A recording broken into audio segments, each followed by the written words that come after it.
Welcome to the Heal Your Hunger Show, where we get to the heart of why you overeat and how to stop. If you struggle with food and weight like I did, welcome home. Welcome everybody to the Heal Your Hunger Show. So happy to have you here. It is a great day to be alive, and I have an amazing show for you today. I want to say welcome if you're here for the first time. This is where we talk about the real issues underlying emotional eating, why we're driven to the refrigerator time and time again, even though we know better. So welcome. I'm glad you're here, and I hope you hear something that really inspires you to keep coming to learn how you can heal your relationship with food. Also, join us in the Facebook group. If you go to Facebook and type in the secret sauce to end emotional eating, you'll request to join, and then you'll be a part of an amazing group of people who are on the healing path. I share many helpful tips, hacks for addressing emotional eating, and interviews. And I do that right there in that group. So be sure to join us there. Get the support you need. And lastly, have you heard about my TEDx talk? It's finally out. You go to YouTube, type in Tricia Nelson TEDx or Tricia Nelson TEDx Emotional Eating, and you will find my TEDx talk. And I'm super proud of it. The title of the talk is Emotional Eating: What if Weight Loss Isn't About the Food? So thank you in advance for any likes, shares, and comments. I would so appreciate that, and it will help others find this very healing message. Okay, so this episode is part of a podcast series called Snapshots of Freedom from Emotional Eating. This is an 8-episode series that will give you a short but intimate peek into the minds and hearts of courageous people that have stepped off the diet track and are now on a journey to heal the underlying causes of their emotional eating. I'm hoping that you'll be inspired by this informal talk with one of my many awesome Heal Your Hunger clients. And stick around till the end, because in each episode, I share Tricia's take, providing a summary as well as valuable tips that you can use to heal your own relationship with food. Enjoy the show. Thank you for being on the show and being willing to share your story. Oh, thank you for having me. It's a treat. Yeah, this is awesome. I feel so grateful and so really impressed and heartened by, your journey and Heal Your Hunger. And I mean that from the bottom of my heart. And you've really played all out the whole time. And so I want to take people back to the beginning for you. And can you describe a little bit your relationship with food? Absolutely. Absolutely. So when I was in high school, about in the 80s, I made a decision that sugar sodas were too fattening. So I was going to drink diet sodas. And I have that strong memory. I know the date. I had a friend helping me. It was a cream soda, A&W cream soda, diet cream soda. I hated it, but I knew that I needed to do something with the calories. So that started way back in the 80s. And over the years, I became obsessed with food, nutrition, diets. I knew if I could intellectually understand how to lose weight, then I could do it. And I have this firm belief that anyone can do anything if they want it bad enough. So I thought, well, I just must not want it bad enough. And I was a master. When the diet came, I did the rules. I had the spreadsheets. I followed the rules. I lost the weight, and I, would get to the end point, and then I'd have no more guidelines outside of me. So I would say, well, I did so good and I was depriving myself. So I'm going to have a little snack, and, one bite at a time, I put all the weight back on and more. And when I was thin, I didn't have my friends. So all of a sudden I would feel empty or hungry, and I didn't know what to do because my friends' sugar and crackers and carbs and gooey, chewy foods were gone. And so I kind of didn't have anything else to do. And I would always fall back on my friends because they've always been there for me. Right. Yep. Which then led me to feel like such a failure. I'm an intelligent woman. I got through grad school. Why can't I do this? Why can't I figure this out. I'm just going to try harder.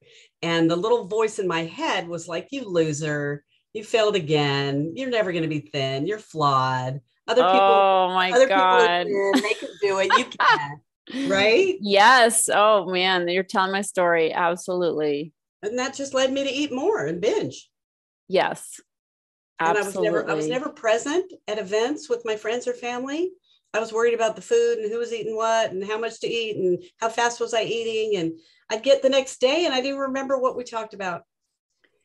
And then I'd feel like a bad person and a bad friend. And I'd go home or if I did good at the event, then I'd go home and eat more. Right.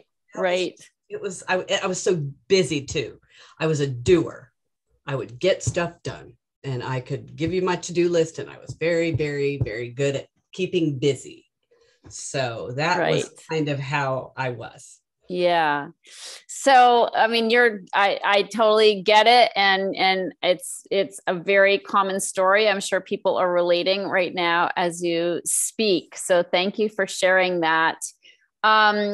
So what would you say was the straw that broke the camel's back for you and helped you take a different tack, like reach out to heal your hunger? So you might remember our first chat. Yes, I do. I got to the point where I had tried a ton of things, every diet, of course, but then I did therapy and tried intuitive eating and I tried a nutritionist.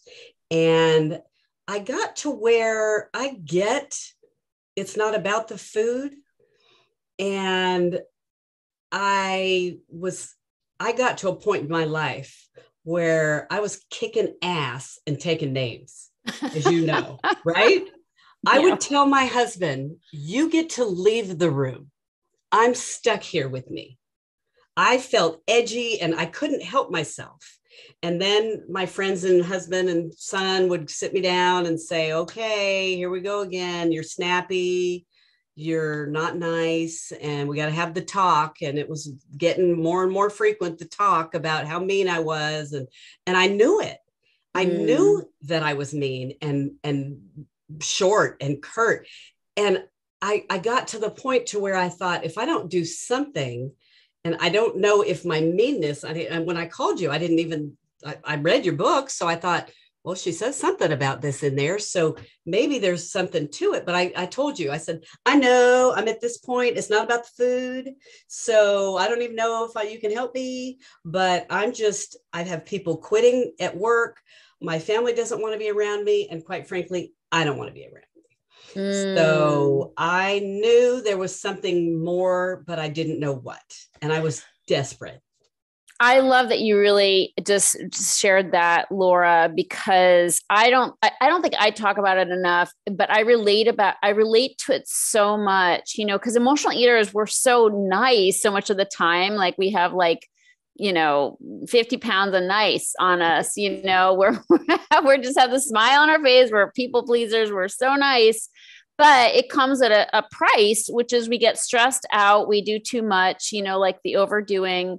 And then the bitchy comes with it. Like it just does. So I was definitely bitchy and snappy with certain people. It's usually the ones we feel safest with, right? It's like, we know they'll love us no matter what. And then we just cut people's heads off, And so, and it's the worst feeling because we are so sensitive and that's not who we really are. And we feel so bad. Like, I just felt like, God, I can't be nice. And even if I was nice on the outside, my thoughts, oh my Lordy, like my thoughts were like, I would just slice people in two, with my head. Yeah. Oh gosh. Yeah. Yeah. Oh, that voice inside that head. It was awful. And it was a prison. Yeah. I, like you said, I'm such a people pleaser. And then I resented the people that I tried to please because I didn't get the results I wanted. Right. Yeah. Yeah. So you were feeling hopeless around, the meanness and not being able to be nicer to people, having people, employees quit. So we talked, and I mean, the cool thing is when you described that, I knew it too well because I'd been there. And I also knew that I could help. Bitchy said. like whatever, like, I'm like, oh girl, I got something for you, because Heal Your Hunger is not about food, and it's, it gets our attention. Food gets our attention, but in order to heal, we have to go deeper. So I knew that the solution that we had would help you, with the meanness specifically, because so much of that is stress, right?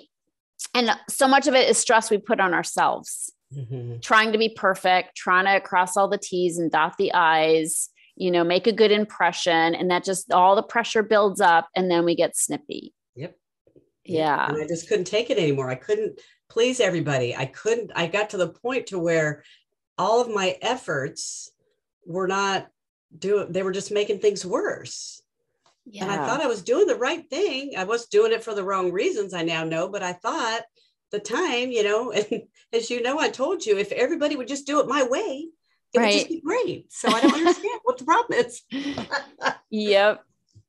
Wow. I didn't realize that your family would have little chats with you about this. Yeah. That's especially after intense visits with my family. Okay. So we'd come back from seeing my sisters and my mom and my dad when he was alive. And that's when I would really get the chats. That was kind of a given. We're going to go see my family. We're going to have the chat. Like that started to become a thing. Yeah. And while you were with the family, you were like, the monster came out. Yeah, sure did. Wow. Big time. Yeah. Okay. And then I was teaching my son how to treat, like I was treating my mom in a way that I didn't like. And then I was teaching him, that's how you treat your mom. And I was everything. It was just awful. Wow. That's incredible. And then you also can we talk a little bit about the employees quitting and kind of what that was like? Yeah. So I would get people, I would hire people. First of all, people don't realize, and you said it was okay to say that you're a dentist. Yeah. You had a practice. Correct. So I owned my own practice. I was, and so I would have good employees and we'd have fun at work. And then I would get so caught up in the detail. You didn't put the note this way. You didn't word it that way. Why don't we change this or do it this way? And their way, they were very intelligent, wonderful, happy, capable people. But I just got caught up in the how and do it my way. The micromanaging. And they were like, she's never going to be happy. And they leave, they quit. One gal was with me a month. Wow. She's like, yeah, I already know it's not going to be. And that's when I was at my height. That was when, right before I called you. And she said, yeah. And she would even say to me, like, they said it. Why do you care that they didn't say it this way? And I'd be like,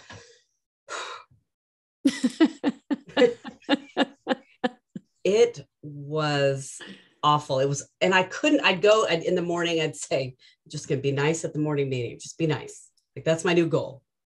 And then I got to where it was be quiet and be nice. And I couldn't help myself. Wow. I couldn't help myself. And I just wanted it my way. And my way was just the right way. I just couldn't get out of that. I couldn't get out of the micromanagement. And they finally were like, I'm fine. I'm going. And I now realize there were other things at play. It's easy for me to go, it was all me. I own my part. Right.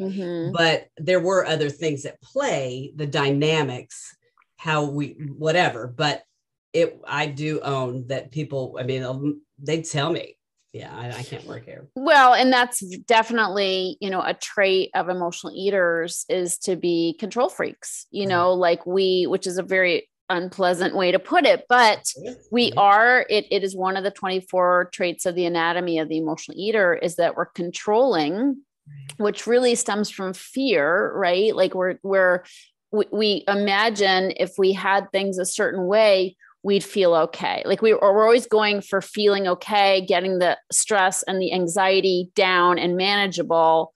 But we have this illusion that if we get all the pieces, all the players in their place, we will feel okay. We'll feel better about ourselves. Things will look good, which will make us feel okay, because God forbid we look bad.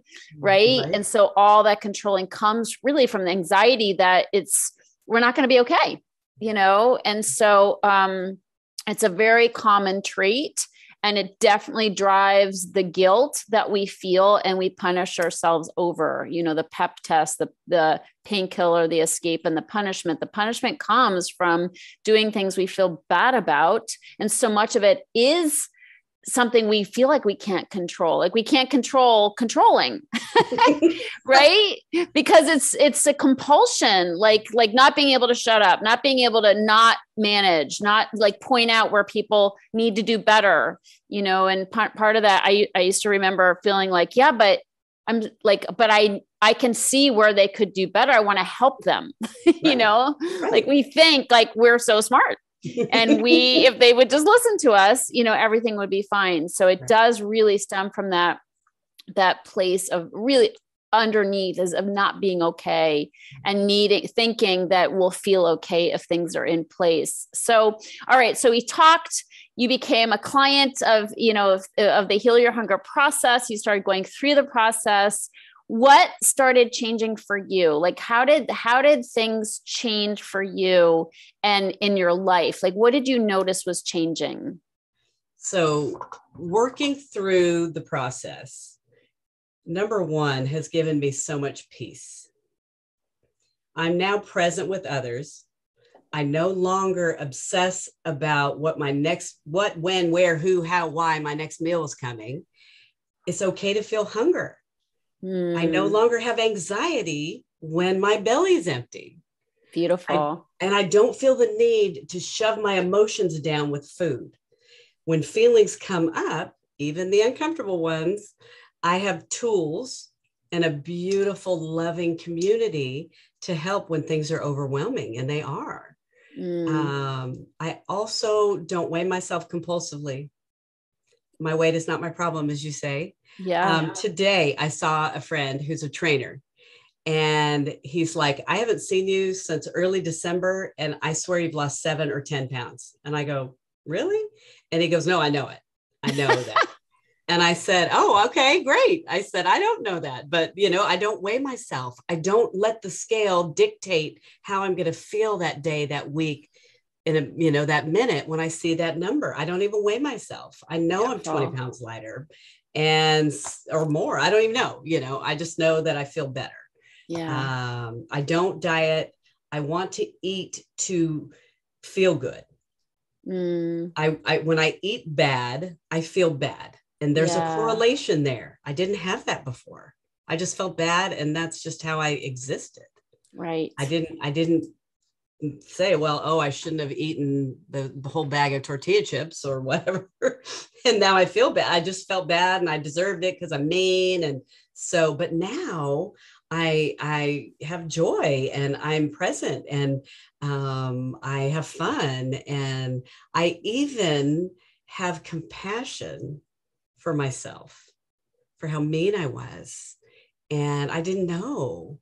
And others in my life have commented, friends, my family that I used to get the talk after seeing. Yes. My husband and my son are like, you are so different. My employees, like at work, I'm so different. And it's there's things that want to come up and come out. It's not that, but I just show up differently. I have a different energy about me. I'm no longer busy doing, I'm busy being. I love that. And what did your employees like? What are the first ways that you knew they noticed? So one of my assistants is, she would come to me and she'd try to, she would come the way that she always did. And I would react different than I always have. And she'd say, you're different. I love it. Do you know that? Do you know that you're different? She just would kind of reassure me. And then they come in with the, and I used to, And so now they go, they come in, this is going on. And I go, okay, what else? And they go, I said, okay, what should we do? And so and then they immediately react differently. So when I would meet them at the energy, they would freak out. And now they kind of, I guess we could do this. I'm like, okay, all right. Or if they can't get out of their excitement, I said, okay, is there anything else? Okay, I'll be there in a minute. Like, in other words, and then I go, okay, what's going on? I'm not jumping into the drama. Right. So they have to react differently to, you know what I mean? Because I'm showing up different. Yeah. And that's leadership. Right. Yeah. Right. Absolutely. I love it. Absolutely. I love that. Yeah. And what about your husband and your son? Like, what ways did you know that they noticed? My son, of course, it was his senior year. He was in high school. He was at home for COVID last year, and he wanted to be with me, and he would share things with me. So there was a point where I'd say, what'd you do? Who was there? What time did you go? What'd you have? What'd you eat? Who went? And he would, like, I could just see the lights go off. And now he's like, Mom, guess what? And I just go, oh, that's great. Really? I listen, and the more I am calm and listen, the more he shares. Mom, come on. Do you want to hang out upstairs? Yeah, sure. And before I'd be like, no, I have to finish the dishes and, finish my to-do list. And now I'm like, none of that matters. He's inviting me to be with him. Yeah. And so I love spending time with him. And of course, going away to college and it just was a wonderful time to get that relationship and connection back. And so that's how I tell with him. That's beautiful. Oh my gosh. It's that alone. If I got nothing else. Being so present. That's delicious. It is so yummy. And my husband just, he again, it was easy to say, well, I would tell you things, but you're going to get mad. And he used that as an excuse for a long time. And it was true. Yeah. And so now he was guarding against your reactivity. Correct. And that was a way for him to not have to confront me or whatever. Right. And so I said one time, so yes, that is very true. I used to do that. But when's the last time I did that? Like, when did I get mad or snap or whatever, when we've had these conversations? And he's like, you're right. And so he's had to be more, he could just take it until he blows up. And so now we're more in the moment. Oh, you know what? I don't think that came out the way I wanted it to, and we just kind of handle things. And now it's just us, our son's at college and we just have one. So that dynamic is, we laugh and we're more lighthearted, and we can speak about things in the moment and not be passive aggressive. Love that. Sounds like a lot more communication. 100%. So beautiful. And accountability, for both of us. Yep. I love you. I do love you, but I love that. I adore you. That wasn't what I intended to say at the moment, but couldn't help myself. Okay. So what surprised you about this journey? Because obviously it's different from things you've done. Right. Oh, so different. So, I did therapy and I learned a lot about family dynamics and, okay, that everything isn't happening to me. I was a victim, by the way. I didn't mention that earlier, but I lived my life as a victim, and I'm very happy to be that.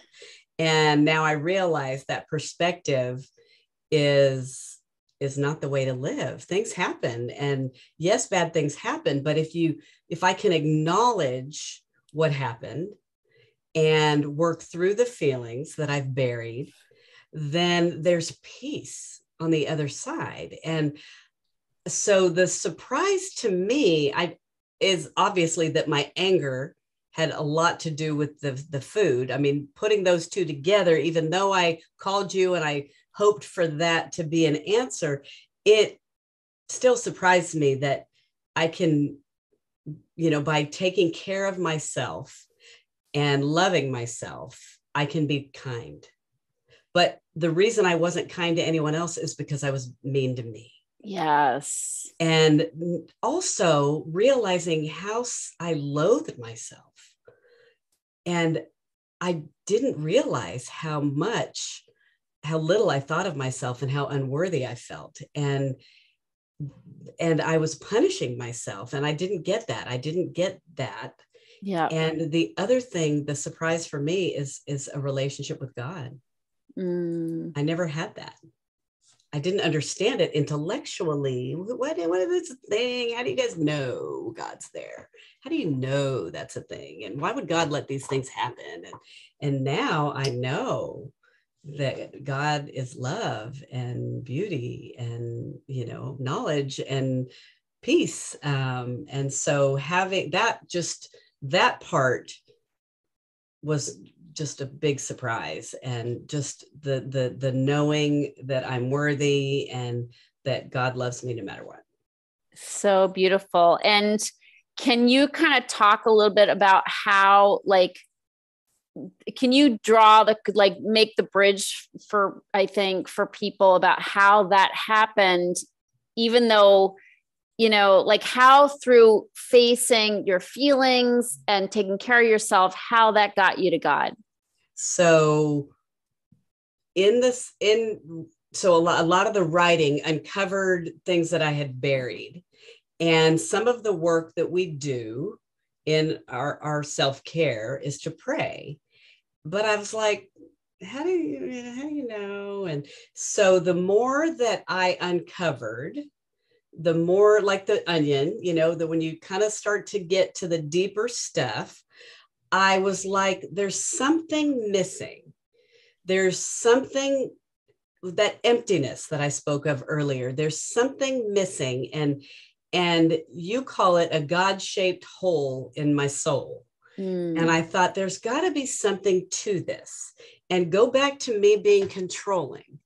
So I'm controlling the world. I am the queen of the universe. Whereas now, when I got to this place of, there's just this little girl who just needs to know that she's safe and she's loved, that God has always been there for me. God gave me food when I was a little girl to help me have something.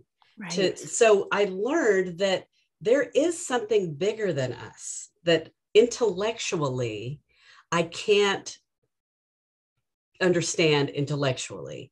It's got to be a feeling within, and something, there's some reason I'm here, and it's not in here. In your head. In doing the work, I realized there's no formula.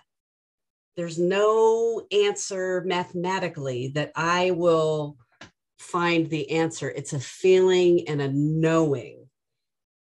And I don't know if that makes any sense at all. It makes a ton of sense. And I'm sure it is for people listening. I love it. You're incredibly articulate of what your experience has been. It's beautiful.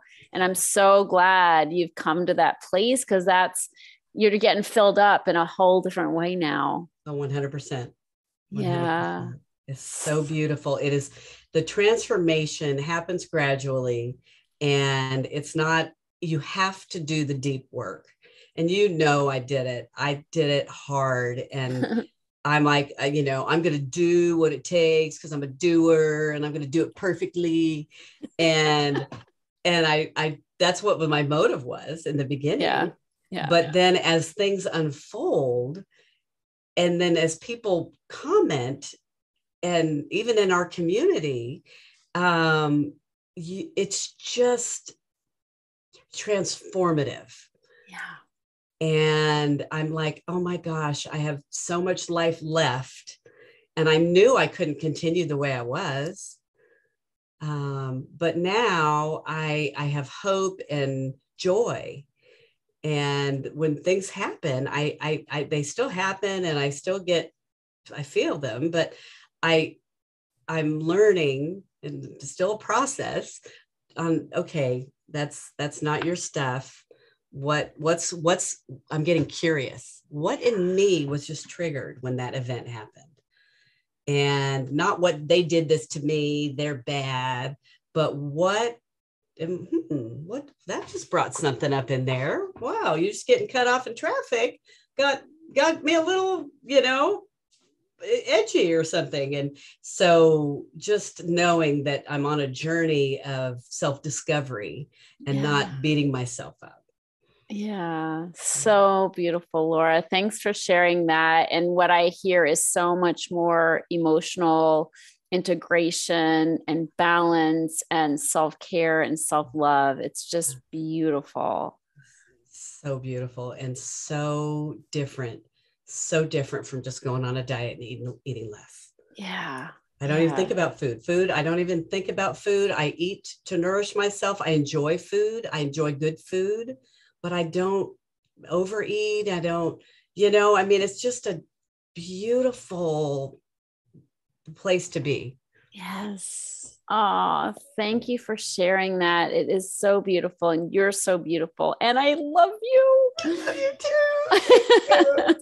Thank you so much for coming on the show. Thanks for being willing to, share your experience so transparently, because I think that really helps people, really see and hear the hope. And that's what we want, is for people to come out of the darkness into the light. So absolutely. Absolutely. I would encourage everyone to take a step. You're worth it. Okay, here's my take. I love Laura's candor about her struggle with feeling snippy and snappy and bitchy. Hey, we can relate, can't we? This is a very common problem for anybody, but especially for emotional eaters, because we want to have the persona of being so nice, so helpful, so kind. But when we have this undercurrent of just feeling aggravated all the time and annoyed all the time, which I remember, when we feel that way, it's in conflict with the person we're trying to portray. And that inner conflict drives our eating. It's like tension in our gut that we attempt to snuff out with food. Okay, let's talk about what to do with our anger. First of all, anger is not always a bad thing. If we channel it into constructive action and change, it can be a good thing.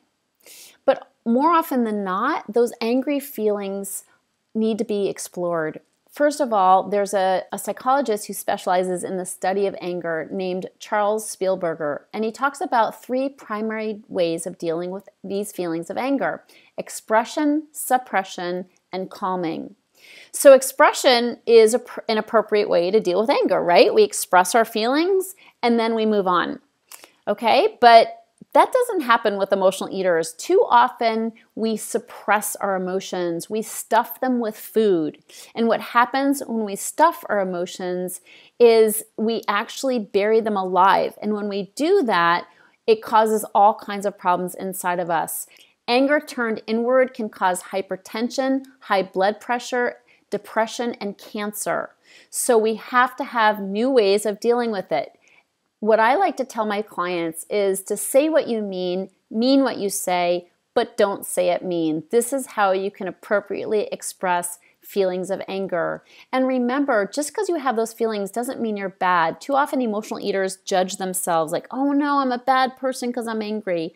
No, it's just a feeling. It's a feeling from a conversation or from an event. Express it, and then you can move beyond it. You won't be stuck with it if you appropriately, in a very responsible way, if you express it. Too often, though, we do suppress it. And the Buddha said, holding on to anger is like grasping a hot coal with the intent of throwing it at someone else, and you're the one who gets burned. It's so unhealthy to suppress our anger. And the more we suppress it, the bigger it gets. And the bigger it gets, the more likely it is that it's going to come out sideways. This is when we get bitchy, is when we don't deal with the things we need to deal with, when we don't express ourselves. It piles up, and then we blow, And I had that experience too often where I'd be so nice and I'd say everything's fine until, boom, some unsuspecting person who didn't deserve it gets the fallout. So the third way that we deal with anger is calming. And I love this because to me, this is where we get the truth of what's really going on. So my favorite way to calm anger is to write about it through expressive writing. You know, writing is an incredible tool for emotional eaters because we learn about what's really going on. You know, there's a saying that I love, which is when we're hysterical, it's historical. And oftentimes it's not really anger at somebody else we're even feeling, but when we write, we can explore and find out. When I'm pissed off, I take it to the paper, okay? I write out all the things I'm pissed off about. I get the heat off, and then I can see the truth. Because once those toxic, angry feelings are on paper, then what's there is the truth. And oftentimes the truth is I'm afraid. You know, anger is a secondary emotion. Oftentimes I'm afraid, I'm hurt, you know, I'm apprehensive about something. So that's when I learn what's really going on. That's when I see what is triggering me. So the introspection that happens when we write is so powerful. And Carl Jung, who was a famous psychologist of the 20th century, said, "A man who has not passed through the inferno of his passions has never overcome them." And I pass through the inferno of my own passions on paper where nobody gets hurt. I make sure nobody sees what I write, but I get it out of me onto paper, and then I'm able to see what's really going on. I'm no longer cross-eyed with anger, but I'm seeing in a more rational way what might be fueling those feelings of anger. So in summary, I just want to say that anger can be useful if we use it for constructive action. But I recommend first digging into it and getting to a place of calm by writing and exploring, you know, and of course, finding healthy ways to say what we mean what we say, and not say it mean is the best way to be responsible with our feelings, to have effective communication with other people, and to stop hurting ourselves by suppressing our anger with unhealthy foods and binges. I hope this has been helpful. This is my take. It's been a pleasure being with you, and I'll see you on the next show. If you enjoyed this podcast and want to get free support, insider health info, exclusive invites to events, and more, visit healyourhunger.com.